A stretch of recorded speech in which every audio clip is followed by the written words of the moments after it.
Welcome in mathematics classes bye Sumit sir. आज हम लोग एरिया का पार्ट 3 देखेंगे, जिसके अंतर्गत रेक्टेंगल का क्वेश्चन नंबर 11 से कंटिन्यू करेंगे। क्वेश्चन नंबर 11 क्या कहता है, देखते हैं। कहता है क्वेश्चन नंबर 11, यदि किसी आयत की लंबाई तथा परिमिति 5:16 के अनुपात में हो तो इसकी लंबाई तथा चौड़ाई का अनुपात क्या होगा। ठीक है, इसका सोल्यूशन देखते हैं। कहता है लंबाई और परिमिति अर्थात पेरीमीटर का रेशियो दिया है 5:16।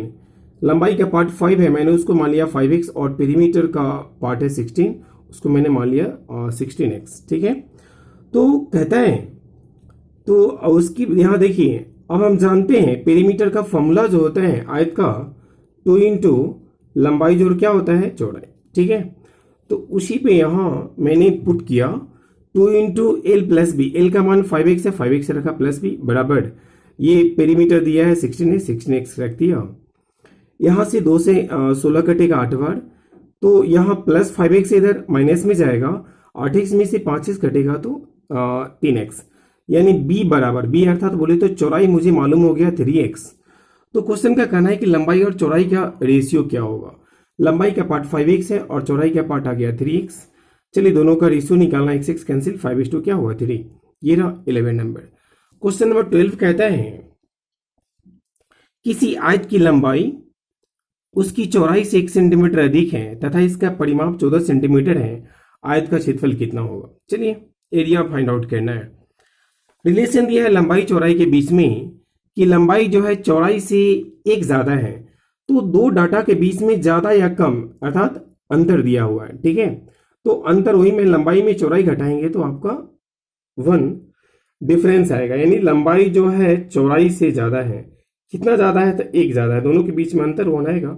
वही में लिखा हो l माइनस बी बराबर 1, और इसका परिमाप दिया है 14। परिमाप 2 इंटू एल प्लस बी बराबर 14, 2 से 14 कट गया 7, एल प्लस बी बराबर क्या आ गया 7। अब यहाँ क्वेश्चन का कहना, दो कंडीशन है अपने पास कि एल प्लस बी का मान 7 है और एल माइनस बी बराबर क्या 1 है। तो देखिए दो सेम डाटा है, प्लस में है तो 7 है, घटाने पे क्या 1 है। इसका मतलब है कि एल का मान हम 4 रखेंगे, बी का मान क्या रखेंगे 3 रखेंगे, 4 रखेंगे और इसका मान 3 रखेंगे। देखिए 4 3 जोड़ेंगे तो 7 और 4 में से 3 घटाएंगे तो 1। ठीक है, या फिर आप जानते हैं दो इक्वेशन जब सेम डाटा प्लस में दिया हो माइनस में दिया हो तो उसका बड़ा डाटा यानी एल का मान निकालने के लिए दोनों को योगफल में 2 से भाग करते हैं। 7 प्लस 1/2 यानी 8/2 बोले तो क्या होगा 4, यानी एल का मान 4 आएगा और बी का मान कितना आएगा 3 आएगा। ऐसे भी निकाल सकते हैं।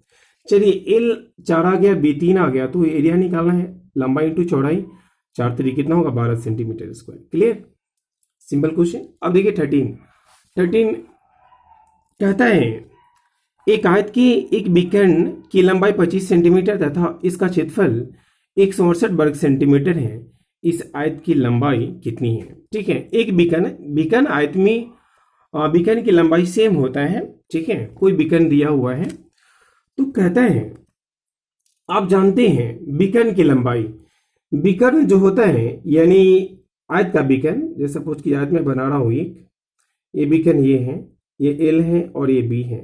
ये बीकन होता है जो मान लीजिए इस त्रिभुज की बात करते हैं तो कर्ण का काम करता है, मैंने स्टार्टिंग में बता चुका हूं। तो ये बीकन का स्क्वायर अर्थात ये जो बीकन का स्क्वायर है डी स्क्वायर बराबर क्या होता है एल स्क्वायर प्लस क्या होता है बी स्क्वायर। ठीक है, तो मुझे डी का मान दे दिया है, डी का मान दे रखा है 25। ठीक है, तो वही मैं l square plus B square यानी डी स्क्वायर यानी 25 का स्क्वायर करेंगे तो 625, वही लिखा हूं l square plus B square बराबर 625, और एरिया दिया है या अर्थात लंबाई गुनी चौड़ाई बराबर 168। ठीक है, तो क्वेश्चन का कहना है इसमें लंबाई मुझे फाइंड आउट करना है, एल निकालना है। तो हम जानते हैं ए प्लस बी का whole square A square plus B square plus 2 भी होता है। एल स्क्वायर बी स्क्वायर का मान रख दिया मैंने 625 और एल बी का मान 168 में 2 से गुना करेंगे। एल बी का मान मैंने रखा 168 में 2 से गुना तो 336 जोड़ेंगे तो आएगा 961।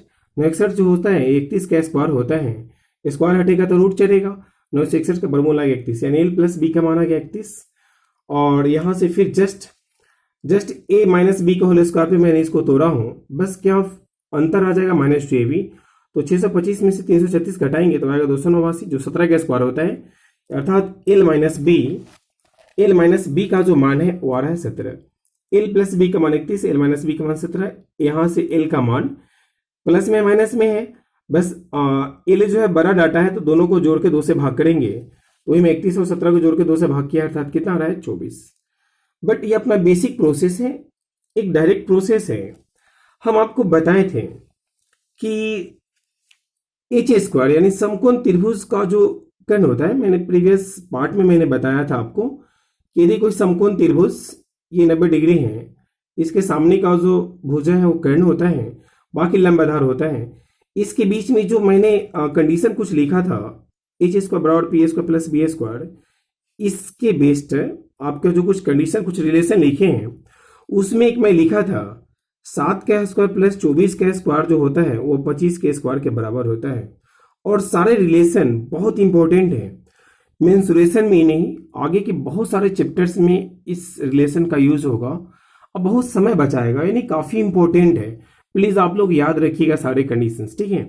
तो अभी मैं देखा हूं ये जो मेरा एच स्क्वायर था डी स्क्वायर, ये 25 दिया हुआ है, तो 25 के साथ जो रिलेशन आता है 7 और 24 का कनेक्शन है, तो तुरंत दिमाग में क्लिक होना चाहिए कि वही देखिए। और कह रहा है कि इसमें ये डी है तो ये मेरा एल और बी का काम करेगा, तो देखना है कि 24 में 7 से गुना करेंगे, यानी लंबाई गुनी चौड़ाई मेरे पास 24 में 7 से गुना करने पर 168 आएगा, ठीक है। अर्थात एल का मान जो आने वाला है 24 और बी का जो मान आने वाला है, सॉरी ये एल का मान होगा और 7 जो होगा बी का मान होगा, ठीक है। तो हम एल का मान डायरेक्ट बिना कलम चलाए हम लिख सकते हैं कि एल का मान 24 आने वाला है और चौड़ाई का मान क्या आने वाला है, 7 आने वाला है, ठीक है। तो प्लीज आप याद रखिएगा, ऐसे में बेसिक बनाया हूं, बेसिक प्रोसेस है, इसको भी ध्यान में रखना है, ठीक है। चलिए अब देखते हैं क्वेश्चन नंबर 14। क्वेश्चन नंबर 14 कहता है यदि किसी आयताकार भूखंड की लंबाई में 5% की वृद्धि, चौड़ाई में 10% की कमी कर दी जाए तो उसके क्षेत्रफल में कितने % की वृद्धि अथवा कमी होगी। चलिए ठीक है, ये परसेंटेज में भी ऐसा क्वेश्चन आपको मिलेगा। चलिए देखते हैं। क्वेश्चन का कहना है कि लंबाई में 5% की वृद्धि करते हैं, चौड़ाई में 10% की कमी करते हैं, क्षेत्रफल में क्या इफेक्ट होगा। हम जानते हैं कि क्षेत्रफल में हम लोग 2D यानी 2 वेरिएबल टर्म के बारे में हम लोग पढ़ रहे हैं, तो इसमें जहां भी 2 डाटा आपको परसेंटेज में हो, उसमें जो इफेक्ट की बात करता हो, परिवर्तन की बात करता हो, तब परिवर्तन 2 तरह के आता है, बढ़ेगा घटेगा। तो 2 डाटा परसेंटेज में हो उसके लिए परिवर्तन का डायरेक्ट फॉर्मूला होता है x plus y plus x y upon क्या होता है 100, ये अभी परसेंटेज आता है, ठीक है। इसमें ध्यान देना है, ये फॉर्मूला पुट कैसे करना है इस पे वैल्यू को, कि यदि प्लस में हो, वृद्धि हो तो प्लस लेना है, कमी हो तो माइनस लेना है। यदि फाइनल वैल्यू पॉजिटिव में आएगा तो वो परिवर्तन वृद्धि के रूप में होगा, यदि निगेटिव के रूप में होगा, यदि फाइनल वैल्यू नेगेटिव आता है तो परिवर्तन कमी के रूप में होगा, ठीक है, ये ध्यान देना है।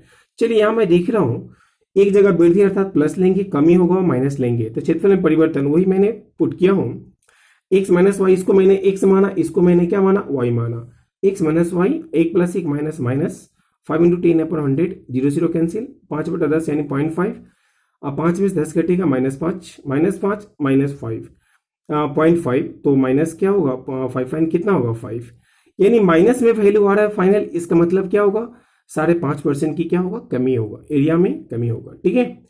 ये बेसिक प्रोसेस है और शॉर्ट कर सकते हैं, बिल्कुल एकदम कलम चलाने की जरूरत नहीं पड़ेगा आपको, थोड़ा सा बस थोड़ा सा देखिए।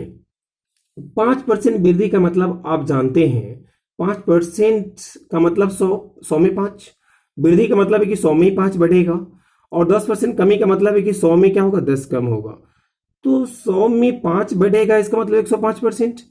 5% का फ्रैक्शन आप जानते हैं 1 कितना होता है 20 होता है। जब कम करना है तो 100 के फ्रैक्शन में से कम करेंगे, 100 का फ्रैक्शन 1 होता है, सॉरी बढ़ाना है ना, ये तो 1 में 1/20 जोड़ेंगे तो आएगा मेरा 21 कितना होगा 20, इसका फ्रैक्शन। 10% का फ्रैक्शन होता है आपका 1/10, कमी है तो 100 में से 1/10 कम करेंगे, अर्थात 100 के फ्रैक्शन 1 होता है, 1 में से 1/10 कम होगा तो क्या होगा 9 कितना होगा 10। प्लीज फ्रैक्शन बहुत इंपॉर्टेंट है, यदि फ्रैक्शन याद हो तो ये एकदम बिल्कुल विद इन 5 सेकेंड में आप इस क्वेश्चन को हल कर सकते हैं।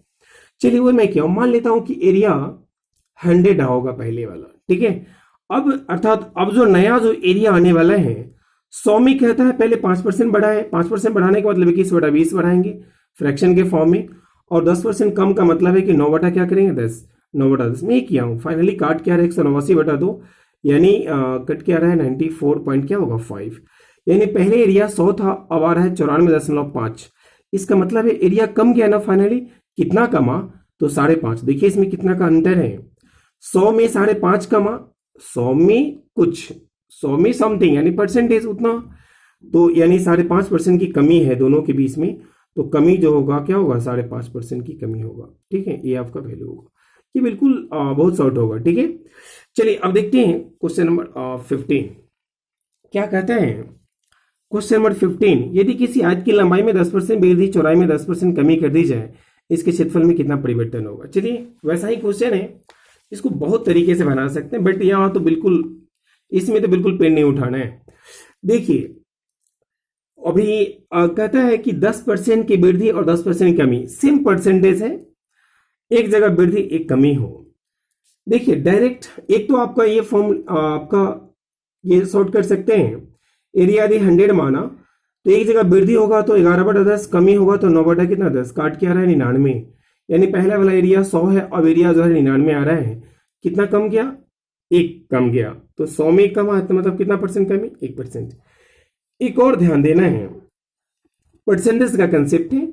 यदि किसी भी दो डाटा दिया हो, किसी में x% की वृद्धि हो और x% की कमी हो, ठीक है ध्यान देना है, कमी हो, दोनों का परसेंटेज का डाटा सेम हो और 2% हो, तो उसमें जो परिवर्तन होता है ऑलवेज वो कमी होता है। वह कमी बराबर ऑलवेज फॉर्मूला होता है x स्क्वायर बटा क्या होता है 100, वही कमी परसेंटेज होता है। तो x का मान मेरा यहाँ 10% दिया है और एक जगह वृद्धि एक कमी है 10%, तो यहाँ 10 का स्क्वायर यानी क्या होगा 100 बटा कितना होगा 100, अर्थात 1% की क्या होगा कमी।